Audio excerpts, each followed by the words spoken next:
자식 사랑? 그게 당신 노후를 갉아먹는 독이 될 수도 있다. 평생 피땀 흘려 모은 돈, 사업 자금이니 결혼 자금이니 하며 다 퍼준 순간부터 당신의 인생은 자식의 손에 저당 잡힌다. 고마움은 잠깐이고 당연함은 평생 간다. 지금 이대로 가면 당신은 결국 빈손을 잃고 자식은 지갑 다친 부모를 원망하게 될 것이다. 오늘 그 잔혹한 진실을 뼈아프게 들려주겠다.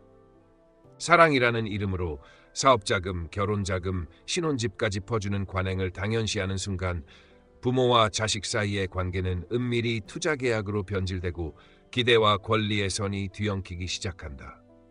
도움은 처음엔 은혜지만 반복되면 권리로 굳는다. 부모가 사랑으로 밀어주면 더 잘하겠지라고 믿을 때 자식의 마음속엔 언제든 부모가 메워줄 것이라는 안전망 기대가 자라난다. 기대는 곧 심리적 선지급이며 선지급된 기대는 이행되지 않을 때 배신감으로 전환된다. 그래서 빨리 배신하는 자와 늦게 배신하는 자가 있을 뿐 사람은 결국 배신한다는 냉혹한 경구가 가족 안에서도 현실이 된다. 자식이 본래 나쁜 사람이어서가 아니다. 부모가 무제한적 지원으로 경계와 책임의 감각을 흐리게 만들면 자식은 알게 모르게 비용 없는 선택을 선호하고 실패의 고통을 학습할 기회를 잃는다. 그 결과 성취의 원인은 자기공으로 실패의 책임은 부모의 미지원 탓으로 기착되는 왜곡된 인과가 자리 잡는다. 이때 부모는 내가 이만큼 해줬는데 왜 그만큼 돌아오지 않지? 라며 보상 심리를 키우고 자식은 원래 해주던 걸 왜 이제 와서 안 해? 라며 권리화된 기대를 고집한다. 사랑의 언어로 시작한 관계가 계산의 언어로 오염되는 순간이다. 더 큰 문제는 금전 지원이 부모의 노후 자원과 직결되어 있다는 점이다. 부모가 한번 열어준 지갑은 닫기 어려워지고 닫는 순간 갈등이 폭발한다. 처음부터 안 해주는 것보다 하다가 멈추는 것이 훨씬 더 큰 반발을 부른다. 심리학적으로 이는 기준점 효과와 손실 회피가 결합된 결과다. 자식은 이미 형성된 지원 수준을 기준선으로 삼고 그 기준에서의 감소를 손실로 경험한다. 부모의 입장에선 돕지 않으면 죄책감이, 도우면 불안이 커진다. 그 사이에서 가장 먼저 소진되는 것은 부모 자신의 안전망과 자기 존중감이다. 자식에게 기대하는 마음을 버려라는 조언이 차갑게 들릴지 몰라도 실제로는 관계를 지키기 위한 최소한의 방어선이다.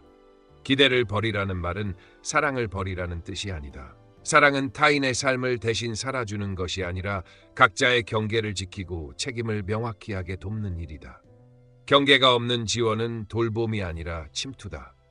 침투는 자립을 좀 먹고 자립을 잃은 사랑은 쉽게 원망으로 변한다. 부모의 역할은 자식을 부양 대상으로 고정하는 것이 아니라 스스로 설 수 있는 어른으로 이행시키는 것이다. 이를 위해선 당연한 지원이라는 오래된 통념을 먼저 의심해야 한다.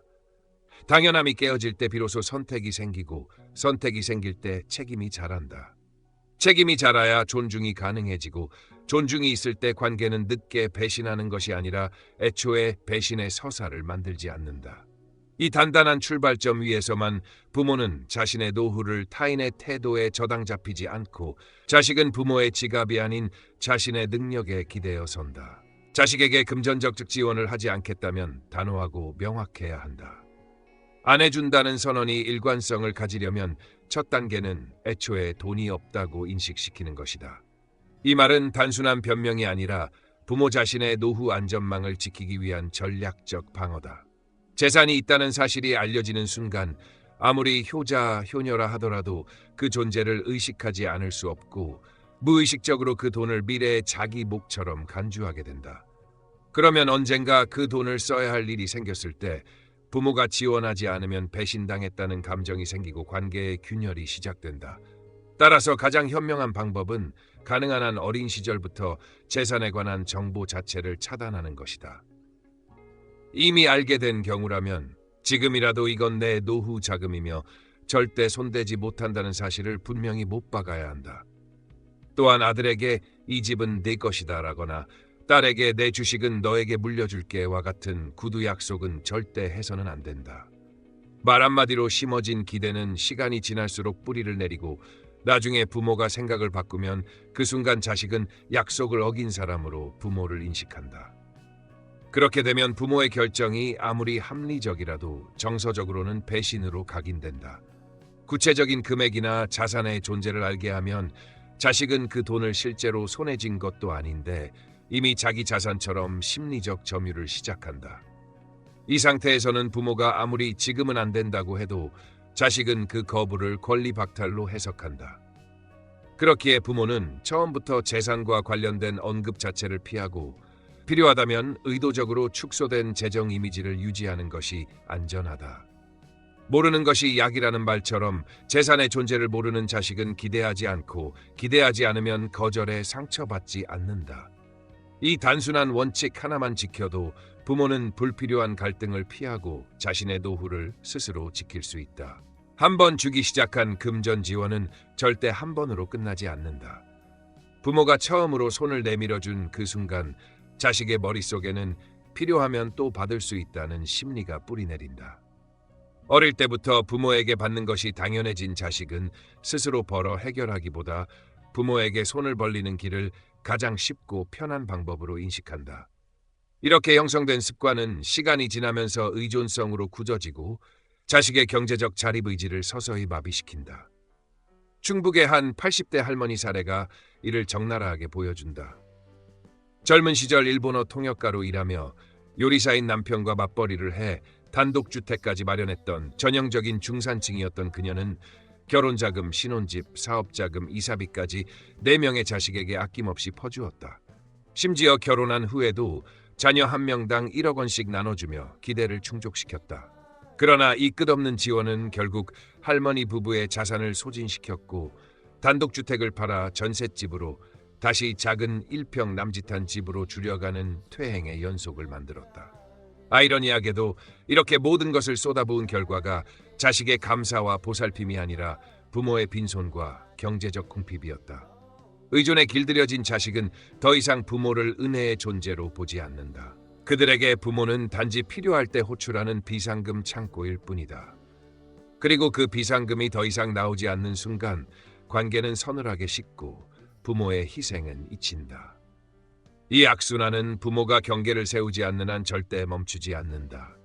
결국 퍼주는 습관은 사랑을 키우는 것이 아니라 부모와 자식 모두를 파괴하는 장기적인 독이 된다. 처음엔 눈물 흘리며 고마워하던 자식도 시간이 지나면 받은 도움을 당연한 일로 여긴다. 인간의 심리는 잠깐의 변화 뒤에 다시 원래의 성향으로 돌아가는 탄성의 법칙을 지니고 있다. 부모가 아무리 큰 도움을 줘도 그것이 일상의 일부가 되면 감동은 사라지고 권리의식만 남는다. 그러다 어느 날 부모가 지원을 중단하거나 규모를 줄이면 자식은 이를 상실로 받아들이고 섭섭함과 불만을 쌓는다. 내가 이렇게까지 해줬는데 왜 나에게 그만큼 돌아오지 않는가? 라는 부모의 서운함과 원래 해주던 걸 왜 이제 와서 안 해주나? 라는 자식의 불만이 맞부딪히며 관계는 균열을 넘어 파탄으로 향한다. 문제의 근원은 단순히 자식의 태도에만 있지 않다. 어려서부터 자립심을 배우지 못한 채 받는 것에만 익숙해진 습관을 만든 것도 부모다. 노력 없이 얻는 편리함에 길든 자식은 스스로 돈을 벌 줄 모르고 필요할 때마다 부모를 안전한 공급원으로 생각한다. 이렇게 형성된 의존 구조 속에서는 부모의 사랑이 시간이 지날수록 짐으로 변하고 감사 대신 불만이 자리 잡는다. 결국 고마움의 유효기간은 짧고 경계 없는 지원은 사랑을 연료로 한 관계가 아니라 원망을 불러오는 부채 관계로 변질된다. 토마스 스탠리 교수가 20년에 걸쳐 1만 4천 명이 넘는 부자들을 조사한 결과는 부모의 금전 지원에 대한 냉정한 진실을 드러낸다. 부모로부터 거의 지원을 받지 않은 자녀일수록 스스로 더 많은 재산을 축적했고 반대로 지속적으로 금전 지원을 받은 자녀들은 오히려 모아둔 재산이 적었다. 이유는 분명하다. 거저 받은 돈은 그 가치를 체감하기 어렵고 돈을 버는 과정에서 겪는 고생과 절제를 배울 기회가 사라지기 때문이다. 노동의 땀방울 없이 얻은 자원은 소비의 욕구만 자극하고 절약과 투자라는 장기적 안목을 마비시킨다. 게다가 부모가 필요할 때마다 지갑을 열어주니 문제를 해결하는 첫 번째 방법이 스스로의 수입이 아니라 부모의 지원 요청이 된다. 자립심은 급격히 쇠퇴하고 독립적인 경제활동 능력 대신 의존과 안일함이 자리 잡는다. 흥미로운 점은 부유한 부모일수록 자녀에게 돈을 그냥 주는 대신 돈을 벌고 관리하는 방법을 철저히 가르쳤다는 것이다. 성공한 가정의 공통점은 무조건적 지원이 아니라 경제적 훈련이었다. 돈을 다 퍼주는 것은 사랑이 아니라 독이며 진정한 유산은 현금이 아니라 자립 능력이라는 사실을 깨닫는 순간 부모의 지원 전략은 완전히 달라져야 한다. 부모가 자식에게 재산을 증여하는 순간 그것이 단순한 선물이 아니라 위험한 부메랑이 되어 돌아올 수 있다는 사실을 간과해서는 안 된다. 실제로 강남의 고가 아파트를 자식 명의로 증여한 부모들 중 상당수가 그 후 예상치 못한 문제에 직면했다.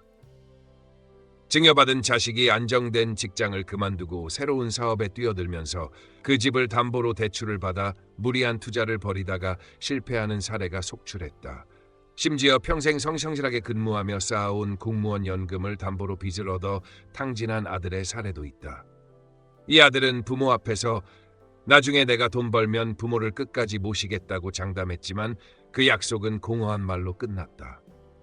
사람의 욕심은 한번 길이 열리면 끝이 없고 더 많이, 더 쉽게 얻으려는 방향으로 흘러간다.